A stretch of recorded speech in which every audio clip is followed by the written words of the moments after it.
अस्सलामुअलैकुम। पेशे खिदमत है सांप की बीवी, दूसरा हिस्सा। कस्तूरी नागिन को अब पता चल गया था कि उसका आर्जी बाप बड़ा पुजारी उसे नाग देवता से मिला सकता है। चुनाचे अब वो गौर करने लगी कि किस तरीके से बड़े पुजारी से नाग देवता के बारे में मालूमात हासिल की जाएं। एक दिन उसने अपने बाप से कहा, अब्बा मैं चाहती हूँ कि अगर मैं नाग देवता से शादी नहीं कर सकती तो कम से कम उससे मुलाकात ही कर लूँ। मेरा दिल नाग देवता को देखने को बहुत चाहता है। बड़ा पुजारी सहम गया और बोला, नोमाली फिर ऐसी बात जुबान पर ना लाना। सांप देवता तुम्हारा खामंद है, वो कभी ये बर्दाश्त नहीं करेगा कि उसकी बीवी यानी तुम नाग देवता से मिलने की ख्वाहिश करो। कस्तूरी नागिन ने कहा, मैं तो सिर्फ एक नज़र नाग देवता को देखना चाहती हूँ, मुझे इसका शौक है। बड़े पुजारी ने नोमाली को डांट दिया, खबरदार जो फिर नाग देवता से मिलने की ख्वाहिश को अपनी जुबान पर लाई, सांप देवता का हम पर अजाब नाजिल हो जाएगा, वो हमें जलाकर भस्म कर डालेगा। कस्तूरी नागिन चुप हो गई, लेकिन दिल में उसने अहद कर लिया कि वो नाग देवता का सुराग लगाकर छोड़ेगी। अब हम कस्तूरी नागिन को मिस्र के शाही सांप देवता के मंदिर में नोमाली के रूप में छोड़ते हैं और अंबर की तरफ आते हैं, जो खुद मिस्र की तरफ उड़ रहा था। उसने अभी तक सुपेरे की बेटी यानी कस्तूरी नागिन को नहीं देखा था और अब तो कस्तूरी नागिन पुजारी की बेटी नोमाली की शक्ल में थी। वो उसे पहचान ही नहीं सकता था कि यही खुशबूदार जिस्म वाली सुपेरे की बेटी है। वैसे भी अब अंबर को सुपेरे की बेटी से कोई दिलचस्पी नहीं रही थी, क्योंकि वो तो उसे नाग के बारे में पूछना चाहता था। और जब उसे पता चला कि वो गायब हो चुकी है तो अंबर भी उसे भूल गया और अपने तौर पर नाग मारिया केटी और जूली सॉन्ग और थ्यूसॉन्ग की तलाश में मिस्र की तरफ रवाना हो गया। मिस्र के दारुल हुकूमत थीब्स पहुंचकर अंबर को अपना बचपन का ज़माना याद आ गया। कभी वो दरियाए नील के किनारे खेला करता था और दरिया में कश्ती चलाया करता था, मगर अब वो ज़माना गुजर गया था। वो अपने वक्त से 1000 बरस पीछे आ गया था। अब उसे वहाँ कोई नहीं जानता था, कोई नहीं पहचानता था। अंबर मिस्र के दारुल हुकूमत थीब्स में देर तक फिरता रहा। यहाँ भी उसे अपने दोस्तों में किसी की खुशबू नहीं आ रही थी। उसे कस्तूरी नागिन की भी खुशबू नहीं आती थी, क्योंकि सुपेरे की बेटी कस्तूरी नागिन और फिर पुजारी की बेटी नोमाली बन गई थी और उसके जिस्म से वो खास खुशबू अब नहीं उठ रही थी। अंबर को भी सुपेरे की बेटी यानी कस्तूरी नागिन ने अभी तक नहीं देखा था। दोनों एक दूसरे की शक्लों से नावाकिफ थे और अब तक कस्तूरी नागिन पुजारी की बेटी की शक्ल में थी। अब भला उसे कौन पहचान सकता था। अंबर सुबह से शाम तक मिस्र के उस बड़े शहर की सैर करता और अपने दोस्तों की तलाश में लगा रहा। जब शाम हो गई तो पहले उसने सोचा कि उसे किसी दूसरे मुल्क की तरफ निकल जाना चाहिए। हो सकता है यहाँ से नागमारिया वगैरह का कोई सुराग मिल जाए। वो एक सराय में आ गया। उसके पास सराय का किराया अदा करने के लिए पैसे नहीं थे, चूंकि नागंबर मारिया के नज़दीक झूठ बोलना और किसी को धोखा देना सबसे बड़ा गुनाह था और उन्होंने कभी झूठ नहीं बोला था और कभी किसी को धोखा नहीं दिया था। इसलिए अंबर ने सराय के मालिक से साफ साफ कह दिया कि मेरे पास सराय का किराया अदा करने के लिए पैसे नहीं हैं, मुझे कोठरी किराए पर दे दो। जिस वक्त मेरे पास पैसे हुए मैं पूरी ईमानदारी से एक एक पाई वापस कर दूंगा। सराय के मालिक ने अंबर को कोई आवारा गर्द समझा और नफरत से बोला, जा ये चक्कर किसी और को देना, मैं तुम जैसे ठग्गों से खूब वाकिफ हूँ। अंबर को गुस्सा तो बहुत आया, मगर वो गुस्से को पी गया।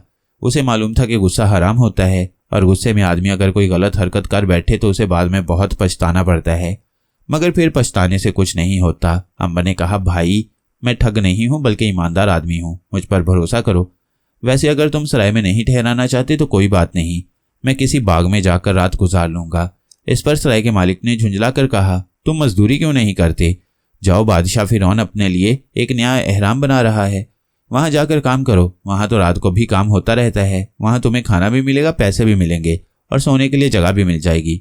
अंबर ने सर पर हाथ फेरा और बोला, बादशाह तो अभी जिंदा है, फिर उसे अपने लिए एहराम बनाने की क्या जरूरत है?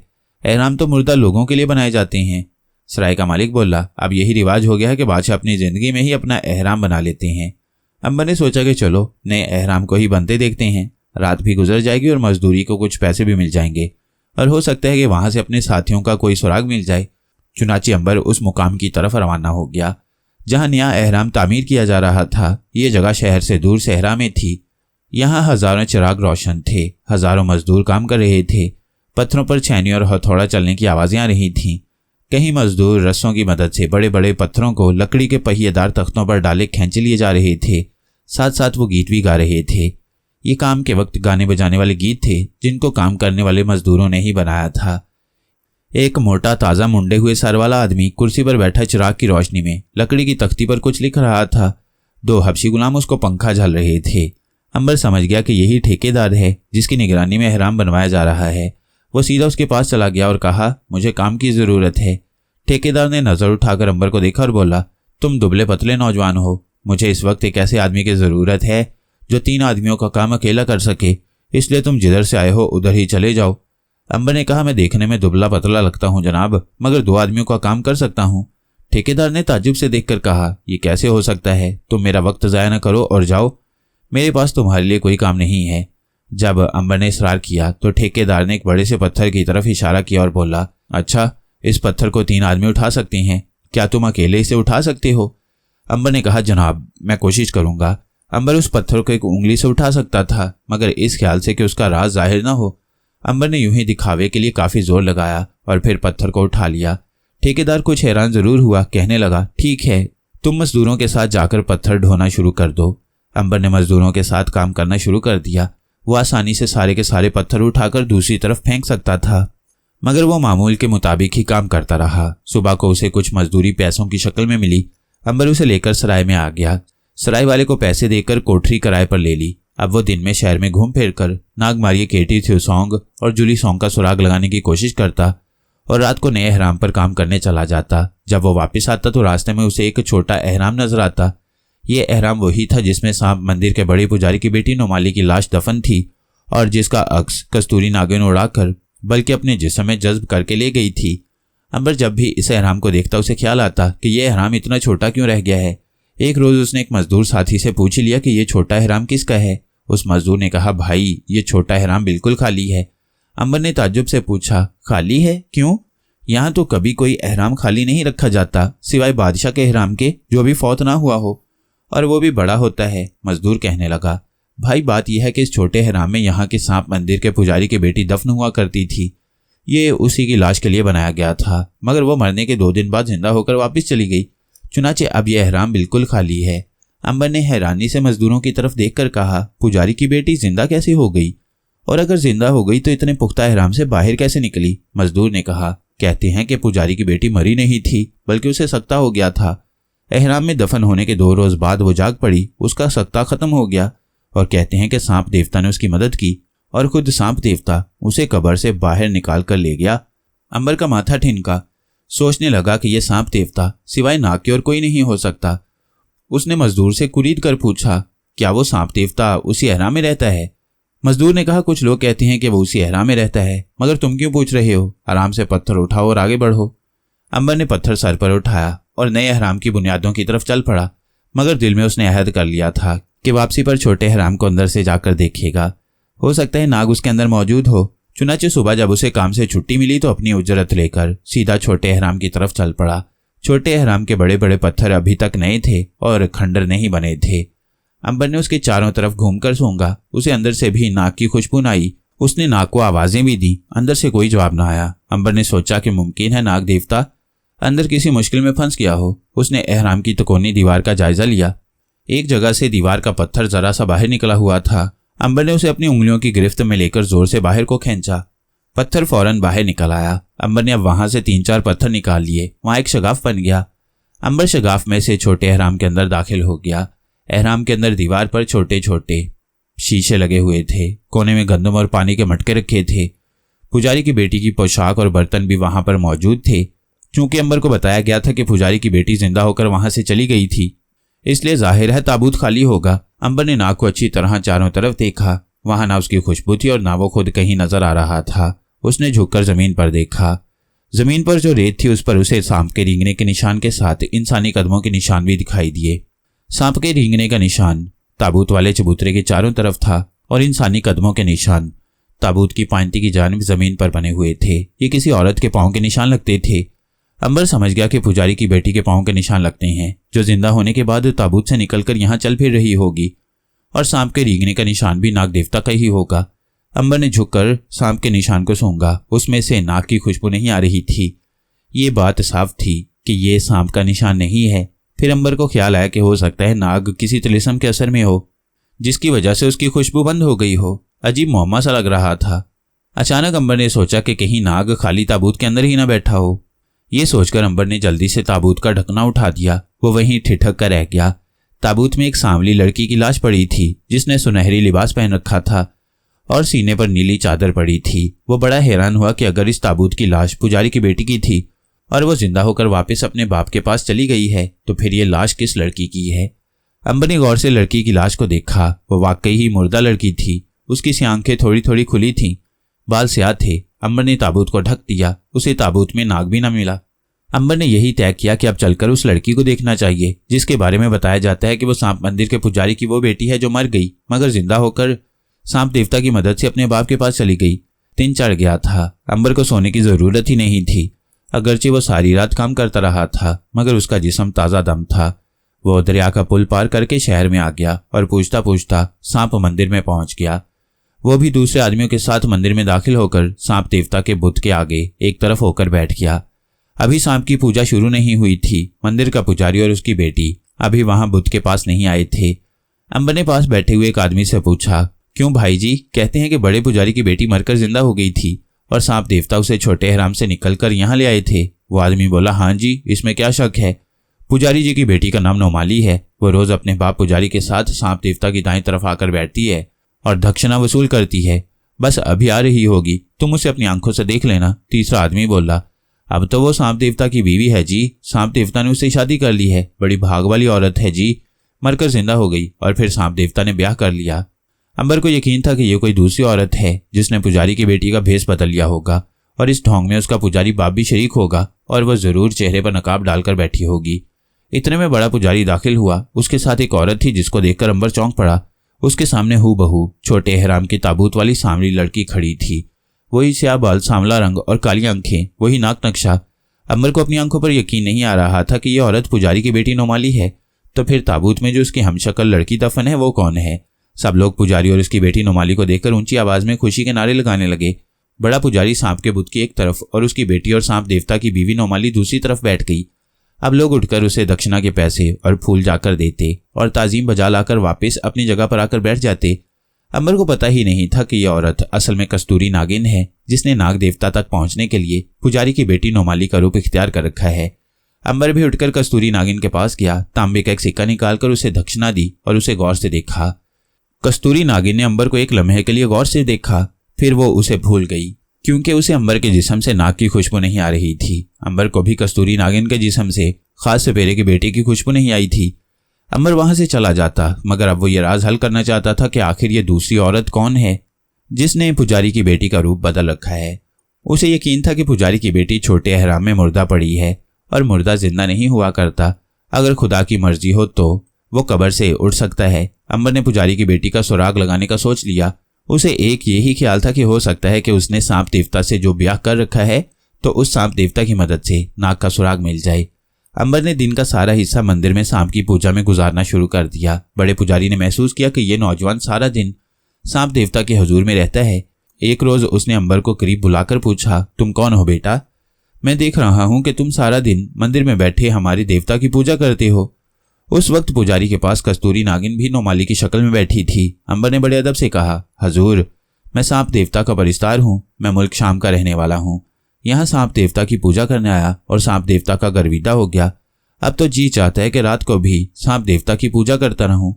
कस्तूरी नागिन ने कोई अहमियत ना दी। वो अंबर को भी एक आम आदमी समझी। बड़े पुजारी ने कहा, सांप देवता को तुम्हारे जैसे सच्चे पुजारियों की जरूरत है और तुमसे ही वो मोहब्बत करता है, मगर तुम काम क्या करते हो? दिन भर तो तुम यहाँ पड़े रहते हो। अंबर ने कहा, बस जी, सांप देवता की मोहब्बत मुझे काम नहीं करने देती। दिन भर यहाँ जो दाल रोटी मिलती है खा लेता हूँ और रात को किसी बाग में पड़कर सो जाता हूँ।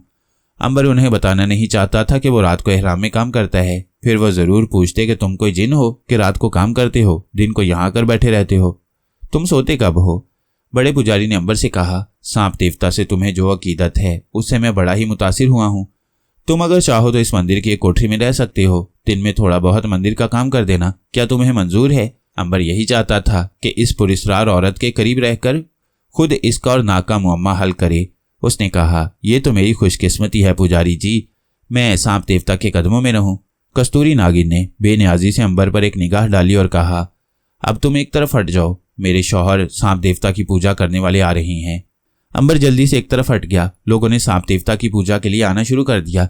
कस्तूरी नागिन और उसका बाप लोगों से पैसों का नजराना यानी दक्षिणा वसूल करने में मसरूफ हो गए। अंबर मंदिर में रहने लगा। उसे 2 रोज हो गए थे कि एक दिन उसे बड़े पुजारी से बात करने का मौका मिल गया।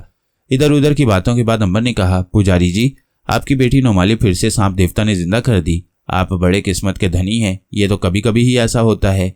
बड़े पुजारी ने कहा, हाँ अंबर बेटा, ये मेरी खुशकिस्मती थी कि देवता ने मुझे इस लायक समझा और मेरी बेटी मौत के हाथों छीनकर मुझे वापस कर दी। अंबर ने आहिस्ता से कहा, छोटे अहराम का ताबूत तो अब खाली होगा। पुजारी बोला, जाहिर है, जब मेरी बेटी नोमाली मेरे पास आ गई है तो ताबूत खाली होगा। अंबर कहने लगा, पुजारी जी, रात सांप देवता मेरे सपने में आए थे। कहने लगे, अहराम में ताबूत खाली नहीं है। पुजारी ने हैरत से कहा, ये तुम क्या कह रहे हो? अंबर बोला, महाराज, ये मैं खुद नहीं कह रहा, मुझे तो सांप देवता ने ख्वाब में आकर बताया है। बड़ा पुजारी गहरी सोच में डूब गया। उसे मालूम था कि यह नौजवान जिसका नाम अंबर है सांप देवता का दिल से पुजारी है और झूठ नहीं बोल सकता। सांप देवता ऐसे ही पुजारियों के सीनों में आया करता है। वो अंबर को अपनी कोठरी में ले गया और पूछा, अब पूरा ख्वाब सुनाओ और बताओ कि सांप देवता ने तुम्हें क्या कहा था। अंबर भोला सा मुंह बनाकर कहने लगा, पुजारी जी, महाराज जी, ख्वाब में क्या देखता हूँ कि एक बाग में बैठा हूँ कि अचानक सांप देवता मेरे सामने आ गई। फिर उनकी आवाज़ सुनाई दी। कहने लगे, अंबर, तुमने हमारी बड़ी खिदमत की है, हम तुम्हें एक राज की बात बताते हैं। छोटे अहराम में जाकर देखो, इसका ताबूत खाली नहीं है। इसके बाद मेरी आंख खुल गई। अंबर ने सिर्फ ये मालूम करने के लिए गलत बयानी से काम लिया था कि पुजारी अपनी बेटी की धोखेबाजी में शामिल है कि नहीं। अंबर ने अंदाजा लगा लिया कि पुजारी को यकीन है कि उसकी बेटी जिंदा होकर ताबूत खाली करके आई है। उसने अंबर से पूछा, मगर नोमाली तो कहती है कि सांप देवता ने खुद उसे अहराम में से बाहर निकाला था। अंबर ने सर को आहिस्ता से हिलाते हुए कहा, महाराज, मैं क्या अर्ज कर सकता हूँ। पुजारी परेशान सा होकर कमरे में टहलने लगा। वो अपने आप से कह रहा था, ये कैसे हो सकता है कि ताबूत खाली ना हो। फिर अंबर की तरफ मुतवज्जा होकर बोला, अगर ताबूत खाली नहीं है तो फिर उसमें क्या है? अंबर बोला, यही तो आपको पता कराना है। मेरा मतलब है, अगर आप चाहें तो पता कर सकती हैं। पुजारी थोड़ी देर सोचने के बाद कहने लगा, क्या तुम मेरे साथ अहराम में चलोगे? मैं वहां जाकर मालूम करना चाहता हूँ। अगर ताबूत खाली नहीं है तो उसमें क्या शय पड़ी है? अंबर ने कहा, मैं हर खिदमत के लिए तैयार हूँ हजूर। उसी रात अंबर और बड़ा पुजारी खामोशी और राजदारी से घोड़ों पर सवार होकर छोटे अहराम की तरफ चल पड़े। पुजारी ने अपनी बेटी नोमाली यानी कस्तूरी नागिन को कुछ नहीं बताया था। दोनों सहराई रात के अंधेरे में घोड़े दौड़ाते छोटे अहराम के पास पहुंच गए। अहराम पर खामोशी तारी थी। पुजारी ने अहराम को देखकर कहा, अब इसमें दाखिल कैसे होंगे अंबर? देख तो, यहाँ कोई अंदर दाखिल होने का रास्ता है? अंबर दीवार की दूसरी तरफ आ गया। यहाँ उसने एक पत्थर उखाड़कर दोबारा लगा दिया था। अंबर ने पत्थर फिर से बाहर निकाल दिया और पुजारी को जाकर बताया कि दीवार में एक जगह से पत्थर उखड़ा हुआ है। बड़ा पुजारी और अंबर दीवार के शगाफ में से अहराम के अंदर दाखिल हो गए। अंबर ने मशाल रोशन कर दी। पुजारी सीधा ताबूत के पास किया जिसका ढकना बंद था। पुजारी ने अंबर से कहा, इस ताबूत में क्या हो सकता है? अंबर मासूमियत से बोला, हजूर, मैं क्या अर्ज कर सकता हूँ? मुझे तो सांप देवता ने कहा था कि ताबूत खाली नहीं है, आप इसे खोलकर देखिए। पुजारी ने आहिस्ता से ताबूत का ढकना उठाकर अलग कर दिया। फिर मशाल की रोशनी में झांक कर देखा तो दहशतज़दा होकर वहीं खड़ा रह गया। अंबर ने पीछे से कहा, हजूर, ताबूत में क्या है? पुजारी के मुंह से कोई लफ्ज नहीं निकल रहा था।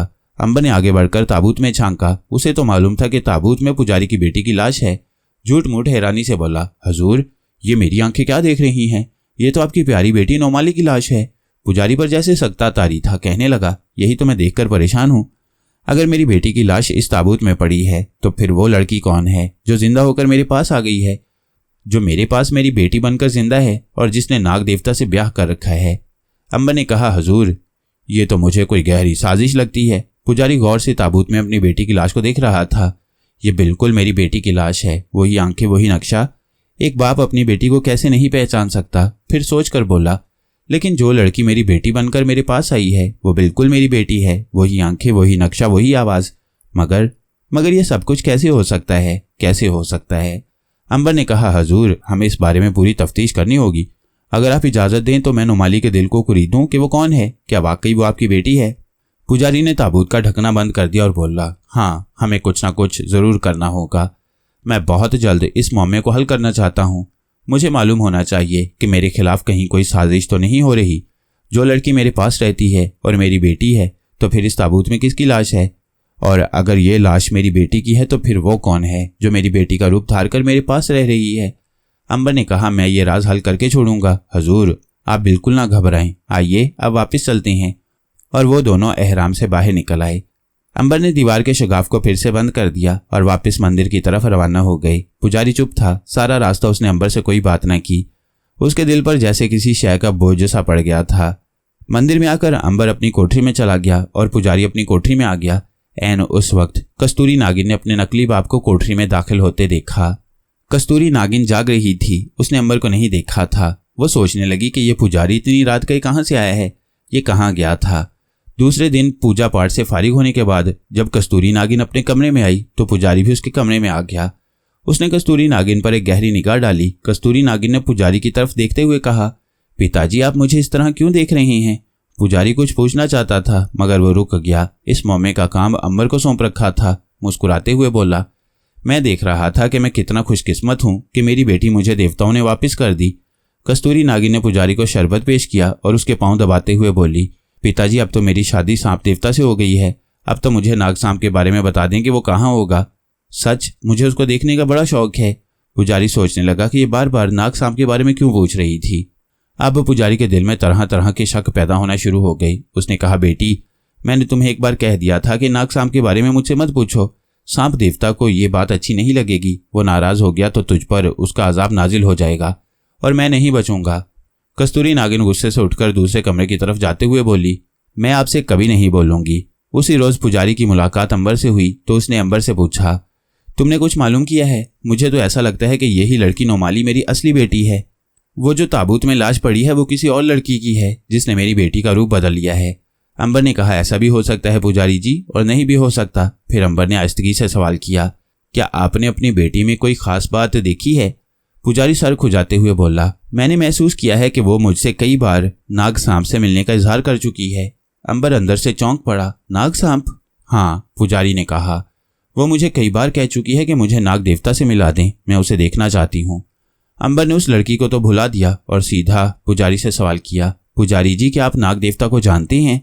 पुजारी ने कहा, यह कोई ऐसी बात नहीं है, हम सांप देवता के पुजारी हैं, हम नाग देवता के नाम से वाकिफ हैं। अंबर बोला, तो क्या आप नाग देवता से किसी को मिलवा भी सकती हैं? मेरा मतलब है कि फिर आपकी बेटी आपसे क्यों तकाजा कर रही है?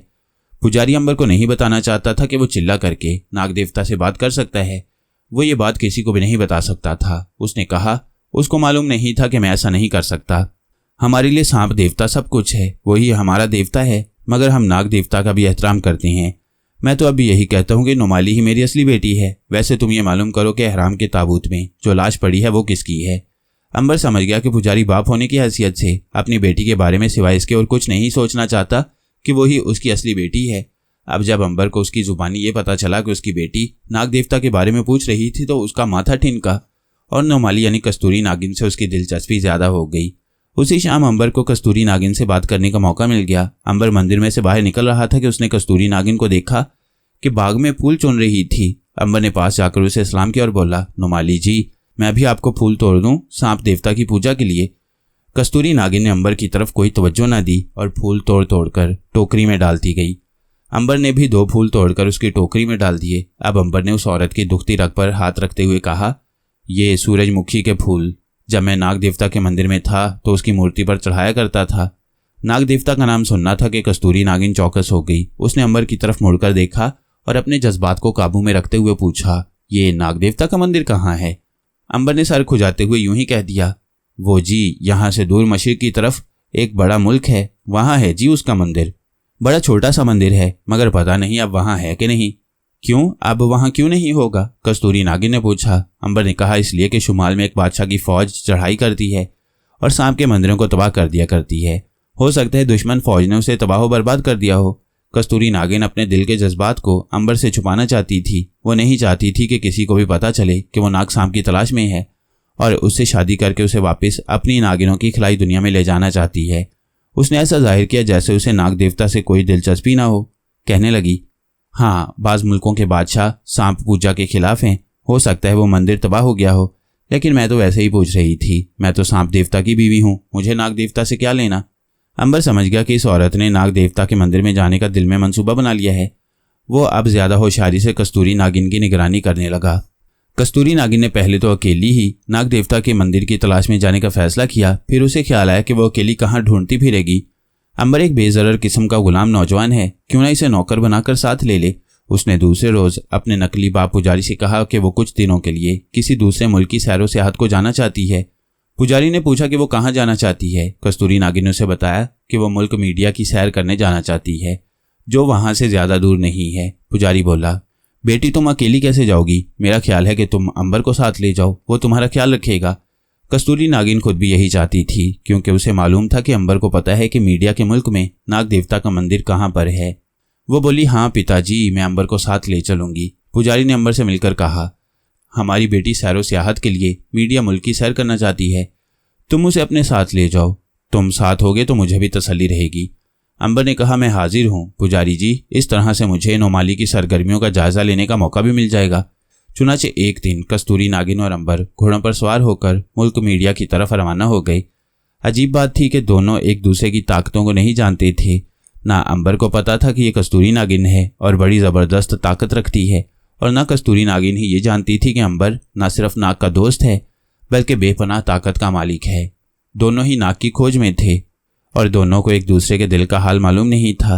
अंबर भी कस्तूरी नागिन से नाग का सुराग लगाना चाहता था और कस्तूरी नागिन भी अंबर के जरिए नाग का पता चलाना चाहती थी, मगर दोनों अपने दिल का हाल एक दूसरे से छुपा रहे थे। अंबर ये समझ रहा था कि ये लड़की पुजारी की बेटी नोमाली है या फिर कोई दूसरी पुरस्कार हस्ती है जिसने नोमाली का रूप धार रखा है। उसे ये बिल्कुल मालूम नहीं था कि ये लड़की असल में नागिनों की खिलाई दुनिया की मलका कस्तूरी नागिन है और सिर्फ नाग की तलाश में ही इस दुनिया में आई है। और कस्तूरी नागिन ये समझ रही थी कि अंबर एक अहमक किस्म का पुजारी है और इसकी मदद से वो नाग का सुराग लगा सकेगी। ये लोग मुंह अंधेरे चले गए और मीडिया के मुल्क में दोपहर के बाद पहुंच गए। उस जमाने में ऐसे शहर भी थे जो मुल्क समझे जाते थे, यानी थे वो शहर मगर उसे मुल्क कहा जाता था। उस जमाने में आबादी बहुत कम थी। मीडिया भी एक शहर था जिसको मुल्क के नाम से पुकारा जाता था। उस मुल्क पर शुमाल के एक ऐसे बादशाह का कब्जा था जो बड़ा जालिम और पत्थर दिल था। उसके नजूमी से बता रखा था कि उसकी मौत एक ऐसी औरत के हाथों होगी जो अगस्त के महीने की 20 तारीख को दोपहर के वक्त किसी दूसरे मुल्क से आकर उसके शहर में दाखिल होगी। चुनाचे उस बादशाह ने सरहदों पर खास पाबंदी लगा रखी थी और हर साल अगस्त की 20 तारीख को मुल्क में दाखिल होने वालों की बहुत ज़्यादा पड़ताल की जाती थी और रजिस्टरों में उनके नाम पते दर्ज किए जाते थे। 2 साल इस खास महीने की खास तारीख को कोई औरत भी अभी तक मीडिया शहर में दाखिल नहीं हुई थी। अब इत्तेफाक ऐसा हुआ कि जिस रोज़ अंबर और कस्तूरी नागिन मीडिया शहर में दाखिल हुए वो अगस्त की 20 तारीख थी और दोपहर का वक्त था। जो ही सरहद पर मौजूद अफसरों ने एक औरत को देखा, उन्होंने फ़ौरन उसका नाम लिख लिया, अंबर का भी नाम लिख लिया, ये भी लिख लिया कि वो शहर के एक सराय में ठहर गए हैं और बादशाह के हुक्म के मुताबिक उनकी निगरानी शुरू कर दी। बादशाह ने यह हुक्म दे रखा था, अगर नजूमी की बताई हुई तारीख को औरत शहर में दाखिल हो तो उसकी निगरानी की जाए और ये मालूम किया जाए कि वो शहर में किसकी मदद के साथ बादशाह पर कातिलाना हमले की कोशिश करती है, ताकि बादशाह के उस दुश्मन को भी औरत के साथ ही मौत के घाट उतार दिया जाए। यही वजह थी कि कस्तूरी नागिन और अंबर को सरहद पर बादशाह के सिपाहियों ने कुछ नहीं कहा था, मगर 2 खास जासूस उनके पीछे लग गए थे। बादशाह की तरफ से उन जासूसों को हुक्म दे दिया गया था कि अगर वो समझे कि खतरा नज़दीक है तो फौरन औरत को हला कर डालें। चुनाचे उन दोनों जासूसों के पास जहर में बुझे हुए खंजर भी थे। जब ये खंजर किसी जिस्म में लगता है तो जख्म के साथ जहर भी अपना असर दिखाता है और जख्मी होने वाला अगर जख्म से बच जाता है तो जहर उसे हला कर डालता है। अंबर और कस्तूरी नागिन को बिल्कुल मालूम नहीं था कि 2 खतरनाक जासूस उनका पीछा कर रहे हैं। शहर में दाखिल होते ही कस्तूरी नागिन ने अंबर से कहा, चलो मुझे वो नाग देवता का मंदिर दिखाओ जिसका तुम जिक्र कर रहे थे। ऐसा कोई मंदिर होता तो अंबर उसे दिखाता। असल में तो अंबर ने गलत बयानी से काम लिया था, इस किस्म का मंदिर वहां पर नहीं था। लेकिन वो उसे एक खंडर में ले गया और अफसोस करते हुए बोला, अफसोस नोमाली, जैसा मैंने तुम्हें कहा था वैसा ही हुआ। ये नाग देवता का मंदिर था जिसे शुमाल से आने वाली फौजों ने तबाह बर्बाद कर दिया। कस्तूरी नागिन को अंबर पर भरोसा था क्योंकि वो उसे एक अहमक किस्म का पुजारी समझती थी जिसको नाग देवता या कस्तूरी नागिन से कोई दिलचस्पी नहीं थी। कस्तूरी नागिन ने यकीन कर लिया कि यह नाग देवता का तबाहशुदा मंदिर ही होगा। वो अफसोस करने लगी कि पहले क्यों ना आ गई। अब ना जाने नाग देवता का सुराग उसे मिले या ना मिले। वो अंबर को लेकर सराय में आ गई। शाही जासूस उसके पीछे पीछे थे। उन्होंने मुसाफिरों के भेस बदल रखे थे। सराय में आते ही कस्तूरी नागिन ने अंबर से कहा, क्या इस मुल्क में नाग देवता का एक ही मंदिर है? अंबर भी इसी ताक में था कि कस्तूरी नागिन नाग के सिलसिले में कोई बात करे ताकि वो भी खोज लगाने की कोशिश करे। जब कस्तूरी नागिन ने किसी दूसरे मंदिर के बारे में पूछा तो अंबर ने जवाब देते हुए एक और सवाल कर दिया, नोमाली बहन, जहाँ तक मुझे याद है इस मुल्क में नाग देवता का कोई मंदिर नहीं है। हो सकता है यहाँ से पीछे जो पहाड़ियाँ हैं वहाँ कोई छोटा मोटा मंदिर हो, मगर नोमाली बहन आखिर तुम नाग देवता के पीछे क्यों पड़ गई हो? कस्तूरी नागिन ने कहा, बस मुझे एक शौक है कि नाग देवता की मूर्ति देखूं। अगर मिल सके तो उसे मिलूं और उसकी शक्ल देखूं। और कोई बात नहीं। अच्छा, आज रात हम आराम करते हैं, सुबह पीछे की पहाड़ियों की तरफ चलेंगे, हो सकता है वहां नाग देवता का मंदिर मौजूद हो। रात के वक्त दोनों ने मिलकर खाना खाया। अजीब बात यह थी कि दोनों एक दूसरे को धोखा देने के लिए खाना खा रहे थे, क्योंकि दोनों को ना तो भूख लगती थी ना प्यास लगती थी। इधर ये खाना खा रहे थे और दूसरी तरफ शाही जासूस शाही महल में पहुंच गए। उन्होंने बादशाह को जाकर शहर में 20 अगस्त को दोपहर के बाद दाखिल होने वाली औरत के बारे में पूरी रिपोर्ट दे दी। बादशाह ने अपने सरदार को हुक्म दिया उन दोनों मर्द औरत को गिरफ्तार कर लिया जाए, मगर उनको इस तरह गिरफ्तार किया जाए कि सराय में किसी को कानो कान खबर न हो। सरदार ने अपने आदमियों को साथ लिया और दरवेशों का भेष बदलकर सराय की तरफ चल पड़ा।